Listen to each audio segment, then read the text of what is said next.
Hello, Namaskar, good morning everyone. I am Ujay Shankar from HIS and today I am back with the analysis of the Hindu newspaper of 7th of June 2024. तो आज भी हम लोग देखेंगे कि कैसे इन articles की मदद से हम लोग अपने प्रीलिम्स प्लस मेंस की जर्नी को सप्लीमेंट कर सकते हैं। तो पहला आर्टिकल जो मैंने आज फाइंड आउट किया है वो है कि हेल्थ रेगुलेशंस के ऊपर, हेल्थ रेगुलेशंस को किस तरीके से इम्प्रूव किया जा सकता है उसके ऊपर। दूसरा जो आर्टिकल है वो फूड इन्फ्लेशन पे होगा। हम लोग हेडलाइन और कोर इन्फ्लेशन की चीजों को समझेंगे। तीसरा आर्टिकल जो है वो है कि H5N2 वायरस जो है मतलब बर्ड फ्लू का जो वायरस है वो ह्यूमंस में भी फैलने का खतरा एक बन गया है, क्योंकि मेक्सिको में एक केस रिपोर्ट हुआ है। इसलिए हम लोग इसके बारे में भी डिस्कशन करेंगे। ठीक है, तो आज का डिस्कशन कुछ ज्यादा लंबा नहीं होगा। बस हम लोग ये आर्टिकल जो है हमारा, health regulation need a base to top approach, मतलब क्या है इसका कहने का कि हेल्थ रेगुलेशन जो है उसको टॉप डाउन अप्रोच की जरूरत नहीं है। मतलब ऊपर से आपने ऑर्डर दिया और नीचे लोगों ने उसको इम्प्लीमेंट किया, इस तरीके से हेल्थ रेगुलेशंस नहीं चल पाएंगे। अगर आपको हेल्थ रेगुलेशंस को सही तरीके से चलाना है तो आपको बॉटम्स अप अप्रोच अपनाना पड़ेगा। मतलब नीचे की प्रॉब्लम्स जो है उसके बेसिस पे ऊपर रूल्स बनने चाहिए, बॉटम्स अप अप्रोच फॉलो होना चाहिए। अब ये बात क्यों कही जाए, क्यों बॉटम्स अप अप्रोच का नाम यहाँ पे आ रहा,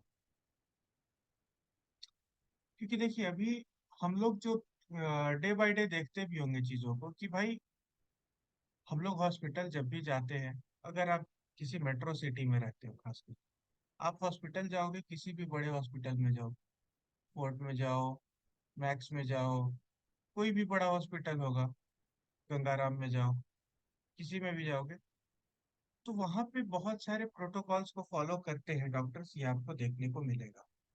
या वहाँ के अदर एडमिनिस्ट्रेटिव स्टाफ्स भी बहुत सारे प्रोटोकॉल्स को फॉलो करते हैं, जो कि एक अच्छी चीज भी है। बट बहुत सारे पॉइंट्स पे वो चीज एक ड्रॉबैक की तरह भी काम कर जाती है। आप पेशेंट लेके गए हो बट आपको पहले बाकी फॉर्मेलिटीज पूरी करनी पड़ेगी तब इलाज होगा। और इवन ये चीज गवर्नमेंट हॉस्पिटल्स में, और ये चीज जो है लोगों को इसके चलते बहुत सारी प्रॉब्लम्स आती है। उसके अलावा बहुत बार डॉक्टर्स का नेग्लिजेंस भी देखा गया है। इसलिए इसको बॉटम्स अप, अब अलग अलग जगहों की अलग अलग प्रॉब्लम है। दिल्ली की है प्रॉब्लम, उत्तर प्रदेश की कुछ अलग प्रॉब्लम्स होगी, झारखंड के ट्राइबल एरिया की कुछ अलग प्रॉब्लम्स होगी, तमिलनाडु केरला की कुछ अलग प्रॉब्लम्स होगी, नॉर्थ ईस्ट की हिली टेरेन की कुछ अलग प्रॉब्लम हो सकती है। इसलिए ये कहा जा रहा है कि आपको बॉटम्स अप अप्रोच रखना है, मतलब नीचे से लोग आपको बताएं कि प्रॉब्लम क्या है, उस बेसिस पे आपको रूल्स का फॉर्मेशन करना चाहिए। ये नहीं कि आपने ऊपर से एक नियम थोप दिया और वो ही नियम फॉलो करने के चक्कर में बाकी लोग परेशान रहे। इस बारे में ये बातचीत है। तो हम लोग इसके एनालिसिस करेंगे, देखेंगे कि कहाँ पे कौन सी चीज को हम लोग इम्प्लीमेंट किया जाना चाहिए, हम लोग कौन से पॉइंट्स को ऐड कर सकते हैं अपने एग्जामिनेशन के आंसर शीट में ताकि हमारा आंसर सप्लीमेंटेड लगे। ठीक है, तो अभी कुछ दिनों पहले ही न्यूज आई थी कि दिल्ली के नर्सिंग होम में एक जगह पे कहीं पे आग लगने की भी प्रॉब्लम आई थी। कहीं पे आई थी कि वहाँ का जो नर्सिंग होम है बहुत सारे क्या कहते हैं उसको, रूल्स को फॉलो नहीं कर रहा है, बहुत सारे रेगुलेशंस को फॉलो नहीं कर रहा है। और इन सारी चीजों के बीच में एक और न्यूज आई कि बहुत सारी जगहों पे डॉक्टर्स की तरफ से नेग्लिजेंस देखने को मिला। और इन सारे इश्यूज के बीच में अगर कोई पिस रहा है तो वो है नॉर्मल पब्लिक, जो इनोसेंट लोग हैं, जो लोग इस भरोसे पे हॉस्पिटल जाते हैं कि हम हॉस्पिटल जा रहे हैं तो हमारा इलाज होगा। वो लोग इन सारे चक्करों के बीच में बहुत ज्यादा सफर कर जाते हैं। ठीक है, अभी जैसे दिल्ली के बच्चों के हॉस्पिटल में एक केस हुआ, तो वहां पे सबसे ज्यादा सफर कौन किया, जो बच्चों के पेरेंट्स थे, छोटे बच्चों के पेरेंट्स। और वहीं से ये क्वेश्चन एराइज होता है कि who should we blame completely missing, कि हमें किससे कंप्लेन करनी चाहिए, ये तो पता ही नहीं चल पा रहा। क्योंकि एक सिस्टेमिक फेलियर है, अलग अलग पॉइंट्स पे अलग अलग लोगों का फेलियर देखने को मिल रहा है। अगर कहीं पे भी एक डॉक्टर फेल कर रहा है तो क्या सिर्फ डॉक्टर फेल कर रहा है, एक हॉस्पिटल फेल कर रहा है तो सिर्फ एक हॉस्पिटल फेल कर रहा है?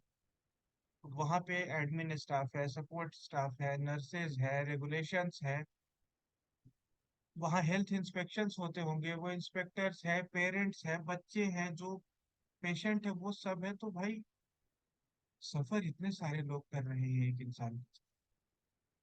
और ये एक इंसान का काम नहीं है एक बड़ा हॉस्पिटल चला। फॉर एग्जाम्पल आप किसी भी बड़े XYZ हॉस्पिटल को देख लो, आपको लगता है क्या कि वो एक आदमी के बस की बात है कि चला ले? It's almost impossible. वहाँ बहुत बड़ा सपोर्ट स्टाफ होता है। क्या?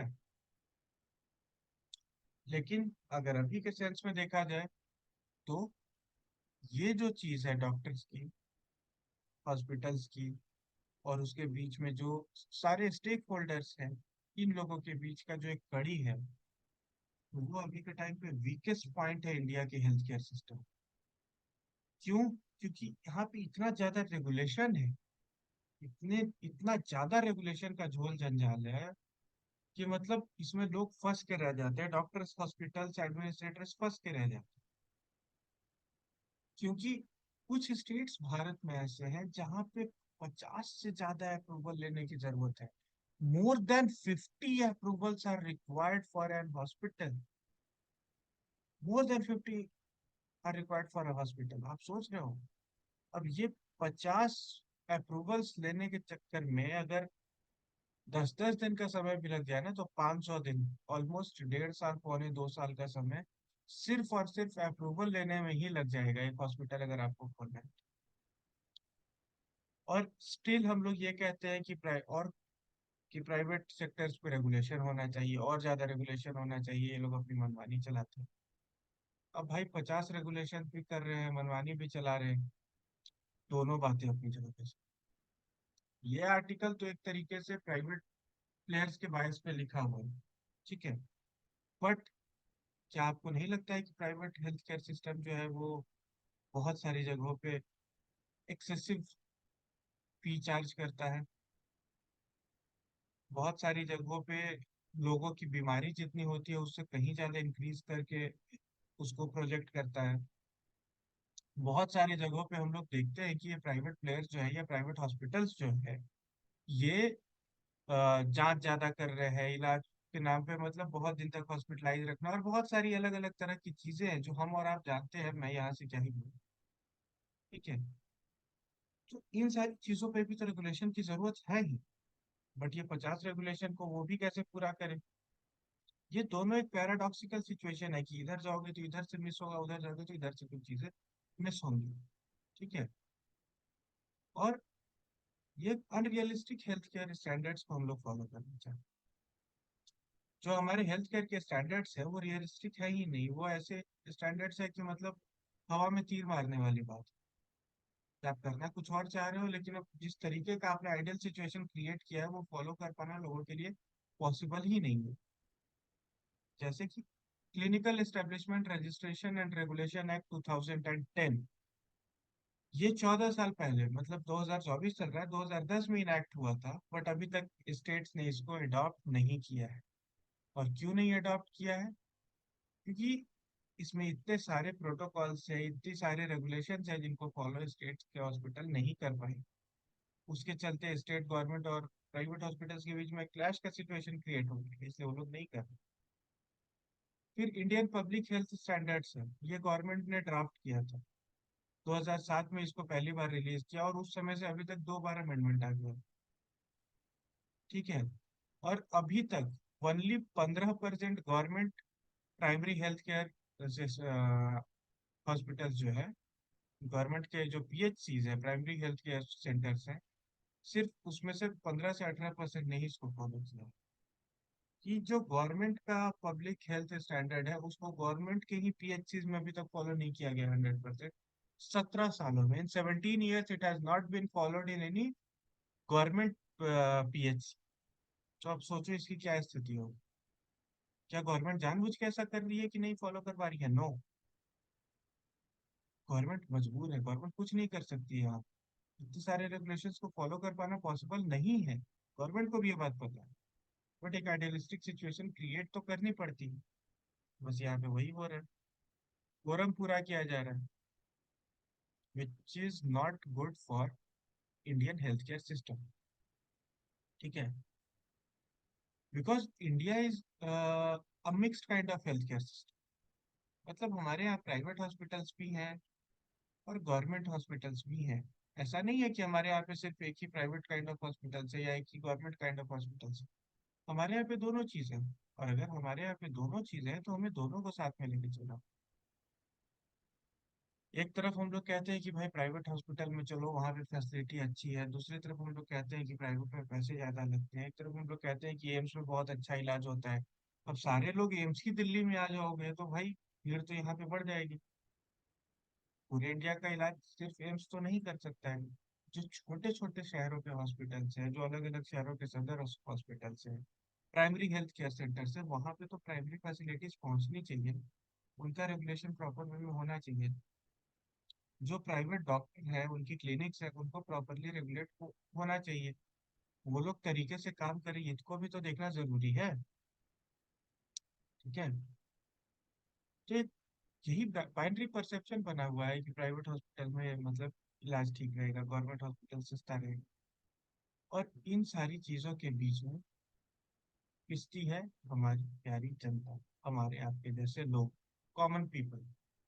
ठीक है, क्योंकि अगर हम लोग देखें तो मिक्स हेल्थ केयर सिस्टम के चलते प्राइवेट केयर हॉस्पिटल जो है, प्राइवेट हेल्थ केयर फैसिलिटी जो है, वो 70% ऑफ ओपीडी पेशेंट्स, मतलब जो आप दिखाने जाते हो, इसका 70% वहां पे ही जाते हैं, और 50% हॉस्पिटल बेस्ड सर्विसेज। अगर हमें सर्दी खांसी बुखार या कोई परेशानी लगती है शारीरिक तौर पे, तो हम लोग प्रेफर करते हैं एक प्राइवेट हॉस्पिटल में जाना, एक प्राइवेट डॉक्टर से दिखाना। और 70% ओपीडी पेशेंट्स वहीं पे जाते हैं। अगर किसी को हॉस्पिटलाइज होना है तो 50% लोग प्रेफर करते हैं प्राइवेट हॉस्पिटल में ही हॉस्पिटलाइज हो, जो कि सच्चाई है, क्योंकि वहाँ की फैसिलिटीज बेटर है। पैसे भी ज़्यादा लगते हैं। अब यहीं पे out of pocket budget expenditure होता है लोगों का हेल्थ केयर सिस्टम में। इसके चलते लोग हेल्थ केयर पे अपना पैसा जो सेविंग है वो ज़्यादा खर्च करते हैं।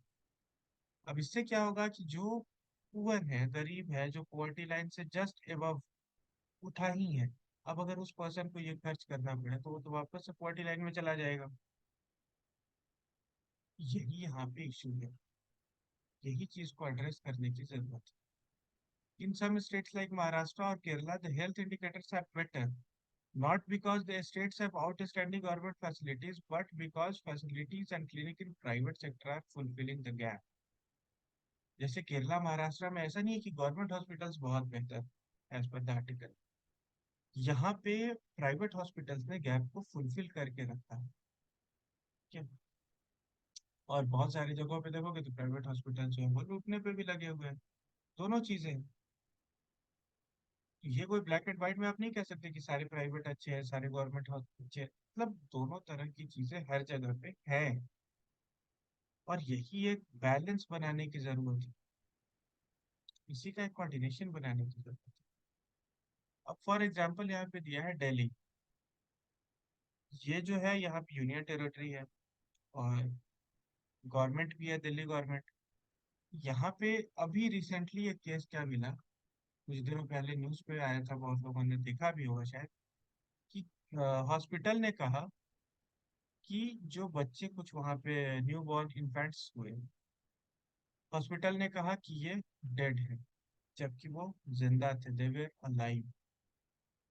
इस चीज के चलते बहुत बवाल हुआ, न्यूज मीडिया में बात फैली। टेम्पोररी तौर पे वहाँ के हॉस्पिटल का लाइसेंस सस्पेंड कर दिया गया। बट क्या ये सॉल्यूशन है इस चीज का? आपने मान लो 2 महीना 4 महीना 6 महीने के लिए उसका लाइसेंस कैंसिल कर दिया, सस्पेंड कर दिया, बट वो 6 महीने बाद फिर खुलेगा। फिर ऐसी कोई नेग्लिजेंस की बात नहीं होगी, इसकी कोई गारंटी तो नहीं। इसीलिए कहा जा रहा है कि जो जहाँ की प्रॉब्लम है उसका टॉप डाउन अप्रोच, ये बॉटम्स अप अप्रोच होना चाहिए। टॉप डाउन अप्रोच से चीजें नहीं चल पाएंगी। ठीक है, क्योंकि इस केस में सफर सबसे ज्यादा पब्लिक करती है। और बर्डन ऑफ रिस्क, अब मान लो कि ये जो केस हुआ, अब यहाँ पे हो सकता है कि हॉस्पिटल सच बोल रहा हो अगर हम लोग एक बार देख के चले तो। अब लेकिन बर्डन ऑफ रिस्पॉन्सिबिलिटी तो उसी के ऊपर आ गई। जब उसके ऊपर बर्डन ऑफ रिस्पॉन्सिबिलिटी आ गई और वो प्रूफ करने में सक्षम नहीं रहा, तो एक बड़ा हॉस्पिटल अगर 6 महीने के लिए किसी इलाके में बंद है, तो वहाँ की हेल्थ केयर फैसिलिटी पे तो उसका निगेटिव इम्पैक्ट पड़ेगा ना। तो दोनों चीजें हैं, इधर से भी निगेटिव इम्पैक्ट, उधर से भी निगेटिव इम्पैक्ट। यहीं पे साइनर्जी बनाने की जरूरत है, इसकी बैलेंस बनाने की जरूरत है। अब लाइसेंस के रिन्यूअल के लिए आप जाओगे, जब लाइसेंस के रिन्यूअल के लिए लोग जाते हैं, हॉस्पिटल वाले लाइन में लग रहे हैं, 3 3 6 6 महीने लग जा रहे हैं लाइसेंस के रिन्यूअल रिन्यूअल में। ये भी एक उनके लिए एक प्रॉब्लम। इन सारी चीजों को सॉल्व करने की जरूरत है। अब यहाँ पे इन्होंने कहा है कि कैसे सॉल्व हो सकता है, कि जो हेल्थ सर्विस है, पहला चीज कि जो हेल्थ सर्विस है उसको इसेंशियली ज्वाइंट रिस्पॉन्सिबिलिटी सारे स्टेक होल्डर का बनाया जाना चाहिए। ठीक है, ज्वाइंट रिस्पॉन्सिबिलिटी मतलब सभी लोगों की जवाबदेही होनी चाहिए। तब जाके हम लोग वर्ल्ड क्लास टैग या जो मेडिकल टूरिज्म के लिए जो हम लोग अपने आप को ओपन कर रहे हैं, तब जाके वो चीज़ अच्छे से हो पाएगी। दूसरी चीज दूसरी चीज क्या कही गई है, जितने भी लार्ज कॉर्पोरेट हॉस्पिटल्स हैं, ये बहुत ज्यादा फिजिबल नहीं होंगे, तो स्मॉलर क्लिनिक्स को खोलने की जरूरत है। जो सिंगल डॉक्टर की क्लिनिक्स होते हैं, जैसे आप छोटे शहरों में देखोगे, तो अलग अलग डॉक्टर्स ने अपना क्लिनिक खोल के रखा होता है कि doctor XYZ orthopaedic, doctor XYZ medicine, general physician, इस तरीके से उन लोगों ने खोल के रखा होता है। तो उससे क्या होता है कि वो जो डॉक्टर्स हैं, वो थोड़ा सस्ते में भी इलाज कर देते हैं।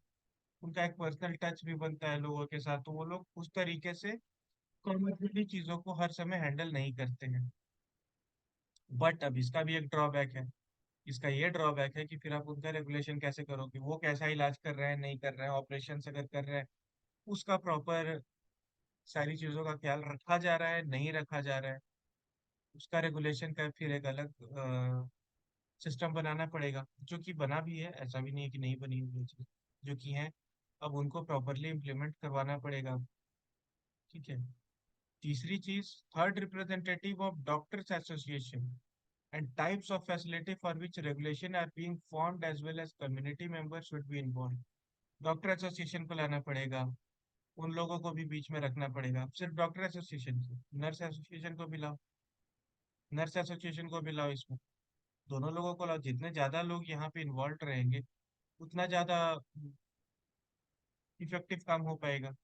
सोशल ऑडिट भी होना चाहिए हॉस्पिटल्स का। सोशल ऑडिट्स होंगे तो लोग अपने प्रॉब्लम्स को खुद से भी देख पाएंगे, सॉल्व कर पाएंगे, कहीं पे कोई इशू होगी तो उसको तरीके से रिपोर्ट किया जा सकता है। Political loose talks and sensationalisation of media headline जो है, ये नहीं होना चाहिए इनके हिसाब से, कि मतलब इस चीज का सेंसेशनलाइजेशन होता है तो लोगों के बीच में मिसट्रस्ट क्रिएट होता है हॉस्पिटल्स के प्रति, डॉक्टर्स के प्रति। वो चीज कम होनी चाहिए, नहीं होनी चाहिए। और अ, ये जो हेल्थ केयर फैसिलिटीज है, ये छोटे छोटे नर्सिंग होम्स को भी बढ़ावा देना चाहिए, क्योंकि लार्ज कॉर्पोरेट हॉस्पिटल जो है वो महंगे हो जाते हैं। यही वाली बात याद नहीं। तब जाके जो हमारी नेशनल हेल्थ पॉलिसी है, पीपल सेंट्रिक हेल्थ पॉलिसी, हम तब जाके बना पाएंगे, जो सबके लिए एक्सेसिबल होगी, अवेलेबल होगी, अफोर्डेबल होगी, और क्वालिटी वाइज भी इनरिच्ड होगी। And that's why we need a bottoms up approach, कि नीचे से लोग बताएं कि ऊपर क्या प्रॉब्लम जानी चाहिए, उस अकॉर्डिंग वहाँ पे रूल्स बने। ओके। आई होप आपको ये वाला एनालिसिस थोड़ा समझ में आया हो, क्योंकि हेल्थ से रिलेटेड क्वेश्चंस आ जाते हैं यूपीएससी में, और हमारे डे टू डे लाइफ में भी ये एक बड़ी प्रॉब्लम होती है। ठीक है। चलिए अब दूसरे आर्टिकल पे। दूसरा आर्टिकल क्या कहता है, food price rise likely spend up in May. मतलब क्या है, फूड प्राइस, खाने का रुपया पैसा, likely to spread up in May, मतलब मई में जो हमारा फूड प्राइस है, मतलब हमारा जो फूड इन्फ्लेशन है, वो इंक्रीज हो सकता है, वो बढ़ सकता है। मतलब अभी जो जस्ट लास्ट मंथ हमारा थोड़ा सा कम हुआ था फूड इन्फ्लेशन, वो अभी फिर से बढ़ने के चांसेस हो गए हैं। और कितना बढ़ सकता है भाई? वेजिटेरियन डाइट जो है उसका कहा जा रहा है, वेजिटेरियन मील जो है वो 9% तक बढ़ने की संभावना है। और जो ये इस सर्वे में ये बताया गया है कि जो वेजिटेरियन मील है वो पिछले साल इसी महीने से इस साल 9% ज्यादा इंक्रीज हो गया है। विच इज मतलब क्या कह सकता हूँ, विच इज बढ़िया इंक्रीज, गुड इंक्रीज।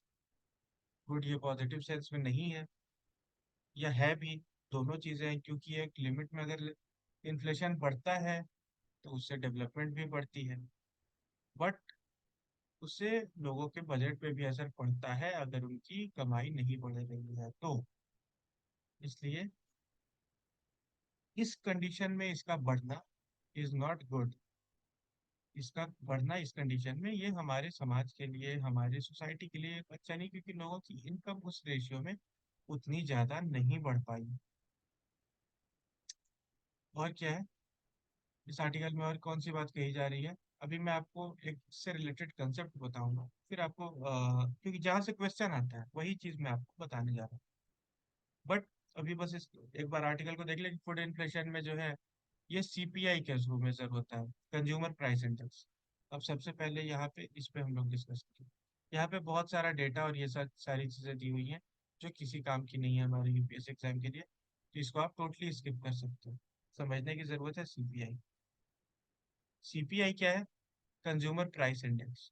अब आपसे कोई पूछेगा कि सीपीआई में क्या क्या होता है, सीपीआई क्या होता है, सबसे पहली चीज सीपीआई जो है वो इन्फ्लेशन को दिखाने का एक तरीका है, एक इंडेक्स से कह सकते हो, कंज्यूमर प्राइस इंडेक्स, जिससे हम लोग इन्फ्लेशन पता लगाते हैं। कंज्यूमर के बेसिस पे इन्फ्लेशन कितना ज्यादा या कम हुआ है, कंज्यूमर्स के लिए कोई भी सामान खरीदना कितना महंगा या सस्ता हुआ है, ये सीपीआई के थ्रू में पता चलता है। इसमें गुड्स का भी होता है प्लस सर्विसेज का भी होता है एडेड। ये गुड्स और सर्विसेज दोनों को इंक्लूड करता है, और इसी के थ्रू अभी हम लोग इन्फ्लेशन को देखते हैं, इसको अडॉप्ट किया गया है। और दूसरी चीज है डब्ल्यूपीआई, होलसेल प्राइस इंडेक्स। ये भी सेम काम करता है, इन्फ्लेशन को मेजर करता है, बट ये सिर्फ गुड्स को करता है, यहाँ पे सर्विसेज नहीं होती। तो एक कंसेप्ट हमने यहाँ पे क्या देखा कि सीपीआई में क्या है भाई, कि goods and services both, and WPI में क्या है, ओनली गुड्स। ठीक है, चलिए अब आगे की एक चीज हम लोग और समझते हैं कि अब खाने का रेट बढ़े, फूड में इन्फ्लेशन बढ़ेगी, तो ये क्या पूरे इन्फ्लेशन को, ओवरऑल इन्फ्लेशन को बढ़ा देगा या कुछ स्पेसिफिक इन्फ्लेशन को बढ़ा, ये कंसेप्ट समझते हैं। सबसे पहले ये मैंने पहले भी एक बार डिस्कस किया था इस चीज को, अभी फिर से कर लेते हैं। ये है हेडलाइन इन्फ्लेशन, ठीक है, और ये है हमारा कोर इन्फ्लेशन। जो हेडलाइन इन्फ्लेशन होता है ना, ये हेडलाइन इन्फ्लेशन सिर्फ फूड और फ्यूल के कंसेप्ट को पकड़ के चलता है। अगर फूड और फ्यूल में महंगाई बढ़ रही है तो हम लोग कहेंगे कि हमारा ओनली हेडलाइन इन्फ्लेशन बढ़ा है, मतलब जो ऊपर की चीजें हैं, सतही चीजें हैं, रोजमर्रा की चीजें हैं, उन्हीं चीजों में महंगाई बढ़ी है, मतलब जो हमारा खाना है और हमारा एनर्जी है, फ्यूल है, इसमें बढ़ा है। ये हमारा हेडलाइन इन्फ्लेशन है। और बाकी का जो इन्फ्लेशन होता है वो कोर इन्फ्लेशन में आता है। फॉर एग्जाम्पल आप कोई मोबाइल फोन खरीदने गए और उसका दाम बढ़ा हुआ है, वो आपके कोर इन्फ्लेशन में आएगा। फर्नीचर गए खरीदने गए, उसका दाम बढ़ा हुआ है, वो आपके कोर इन्फ्लेशन में आएगा। बट फूड और फ्यूल का जो है वो हेडलाइन इन्फ्लेशन में आएगा। और इन दोनों को मिला के जो इन्फ्लेशन होता है वो होता है टोटल इन्फ्लेशन। ओके, तो हेडलाइन इन्फ्लेशन और कोर इन्फ्लेशन पे यूपीएससी ने क्वेश्चन पहले भी पूछा है, इसलिए इस कंसेप्ट को समझने की जरूरत है। डब्ल्यूपीआई सीपीआई पे भी यूपीएससी ने पहले क्वेश्चन प्रीलिम्स में पूछ रखा है, इसलिए मैंने उसको भी अभी डिस्कस किया है। ठीक है, इन दोनों चीजों को ध्यान में रखने की जरूरत है। बाकी इसमें बहुत सारे डेटा दिए हुए हैं जो हमारे किसी काम के नहीं। Now moving on to the last article of the day. पर ये काफी वरी करने वाला आर्टिकल है कि H5N2 बर्ड वायरस जो है, बर्ड फ्लू का जो वायरस है, वो फर्स्ट टाइम ह्यूमंस में पाया गया है। ये ह्यूमंस में पहली बार मिला है, कहाँ मिला है भाई? मेक्सिको में। मेक्सिको कहाँ है? साउथ अमेरिका में।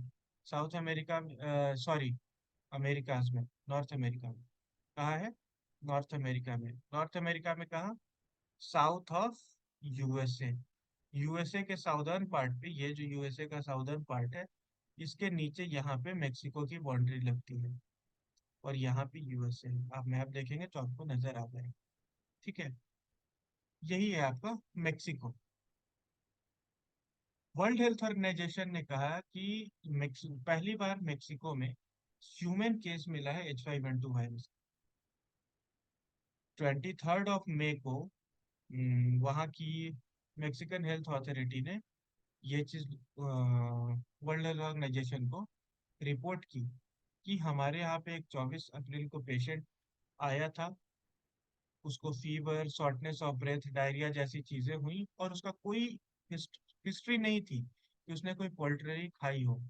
मीट मछली, मीट मछली नहीं एक्चुअली, मीट, चिकन मीट, ये सारी चीजों को कंज्यूम किया हो या कोई और एनिमल को कंज्यूम किया हो, बट ये कंडीशन उसमें देखने को मिली।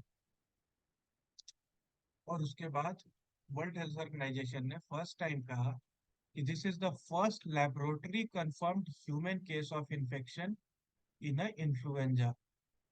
फर्स्ट केस है ये बात कही है। क्या है?